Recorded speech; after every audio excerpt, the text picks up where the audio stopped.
Hi guys, welcome to the studio. We'll be covering some questions today from our followers. Let's go. Someone asked the question I was talking about. Nobody made a video on how to use an audio track in the song mode. And is that possible? Like, could you make a video on how to take the audio from somebody's recording into it in standalone and adding it to song mode? Basically, if you go to song mode, most of the time what you're basically working on there is addressing the sequence. What you are playing with is sequence, and the sequence can also comprise of both that audio and the MIDI track. Everything that is within a particular sequence is what you are moving. So either you're working in MIDI or you're working in audio, both of them works fine. They will be packed alongside the sequence, because in song mode, sequence is basically what we are trying to adjust. So a good example, if you come to song mode now, there is only one sequence that is here. If I've done audio in that one, or I've done MIDI, everything stays inside the sequence. So I can easily basically just come here and, arrange the sequence.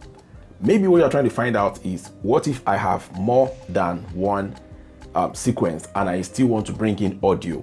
I will advise you to have a lot of sequence right in here. Then, okay, let me just quickly demonstrate that for you. Here we have just one sequence. Hide this, we don't need it. So what I can come and do here is maybe just, I need to just duplicate this sequence, and let me just copy the sequence. I want to copy sequence 1 into an unused sequence. Let's name it sequence 2. Maybe we'll name it this chorus, right? Then I hit do it, and then I come back again and I copy another sequence. Maybe I name this verse, then I hit do it. Do you understand? Now we have 3 sequences, right? I hit do it. So if I come back to my main, and while I am here and I go back to, let me go back to that song mode. So from here right now, I can insert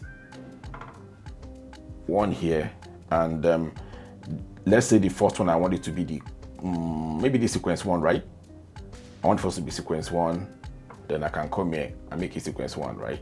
Then I insert another one. I want to make that maybe my verse 1, sorry, chorus. Then the next one, another one. This one is the verse.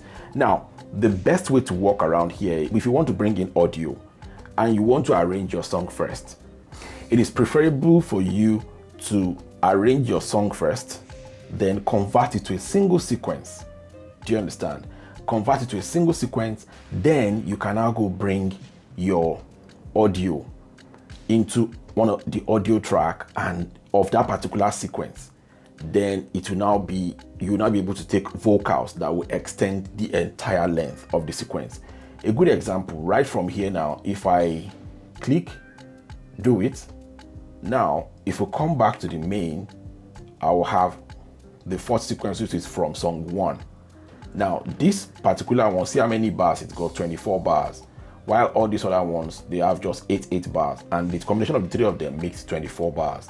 So here now, I can easily now come here to the audio and bring in audio, I can bring in audio here. If I click on edit audio, I can now bring in a song that's what, this one I've even already uploaded an audio I want to work on. I can now bring it here and then do the editing. Do you get? And as you can see, this audio even came from what I've done already in the previous bar, but you can see that there is a break in it because it's breaking into the 8 bar that we had before, and now it's telling me that my 24 bar will also exceed this place, which is the reason why it is important and advisable for you to try and make sure you want to work in audio track. It is better that you, first of all, your sequence, convert it into a song with that particular sequence and import the audio, either by maybe recording it directly or by importing it. Either way works. Yeah, so that'll be all for now on the questions and answer time. We'll see you in the next one.